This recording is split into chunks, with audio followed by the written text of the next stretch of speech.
Dans Demain nous appartient, Manon a un face-à-face avec Étienne après le braquage. Romy refuse les avances de Victor. Jeudi 9 mars dans Demain nous appartient, qui accueille Michael Fitoussi dans le rôle d'Alexis. La police est sur les lieux du braquage. Damien confirme qu'il s'agit des mêmes balles que dans le vol chez Victor Brunet. Le propriétaire de la bijouterie se souvient que l'un des deux hommes a appelé Manon par son prénom, et qu'il l'a protégée pour qu'elle s'enfuit.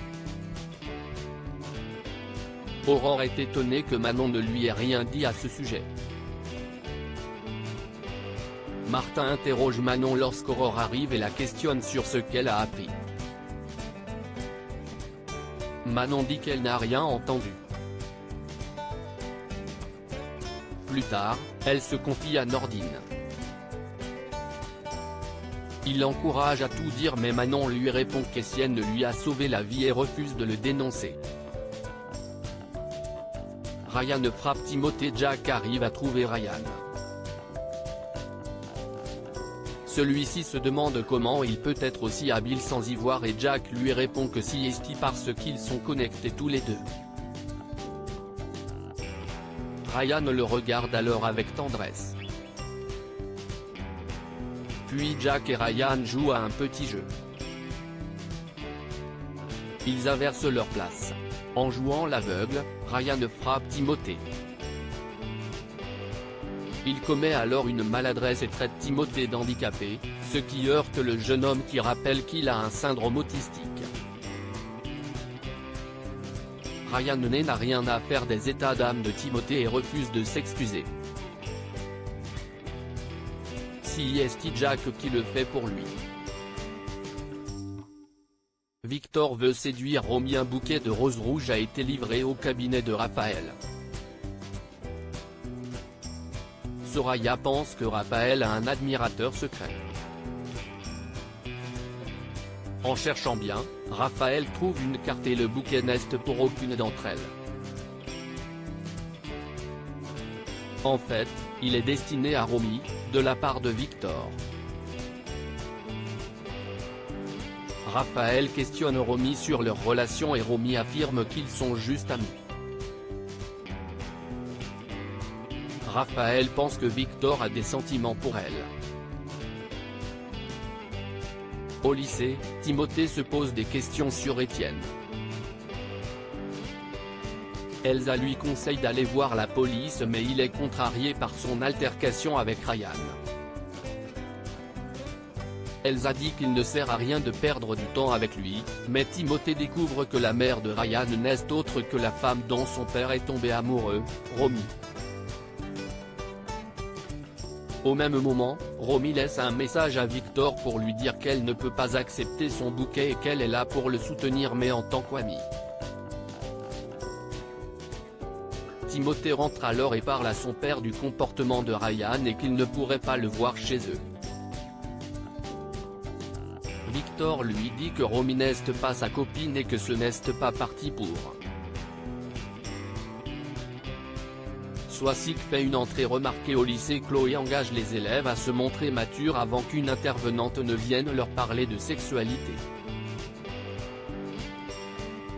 Il s'agit de Swasik. Son assurance met Adam mal à l'aise. Mais la démonstration se passe bien.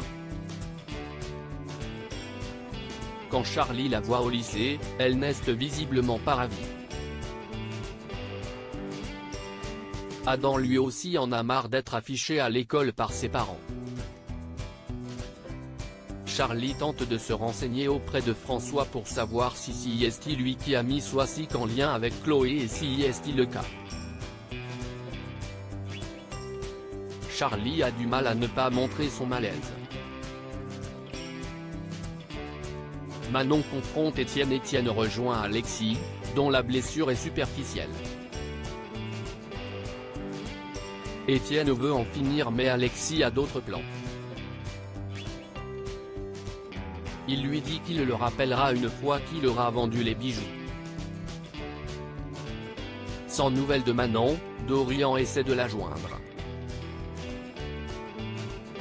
Bénédicte pense qu'elle a reconnu Étienne. Étienne Seine veut terriblement et promet qu'il va récupérer le tournevis qui incriminerait Dorian. Étienne reçoit alors un message de Manon qui veut le voir. Au Spoon, Étienne raconte toute son histoire à Manon et la supplie de protéger Dorian. Manon lui rappelle que ce qu'il fait est très grave. Mais elle ne veut pas détruire sa famille. Étienne jure que si est la dernière fois qu'il prend ce genre de risque. Entre-temps, la voiture d'Alexis a été localisée. La police parvient à arrêter le conducteur mais il ne s'agit pas du braqueur. L'homme prétend avoir volé le véhicule mais ne rien savoir d'un braquage. Son alibi est confirmé. Damien a pu relever des empreintes et des traces de sang dans la voiture.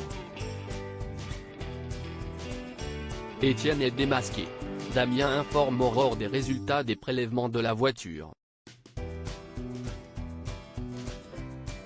Le sang correspond à l'ADN du braqueur mais un cheveu match avec Étienne.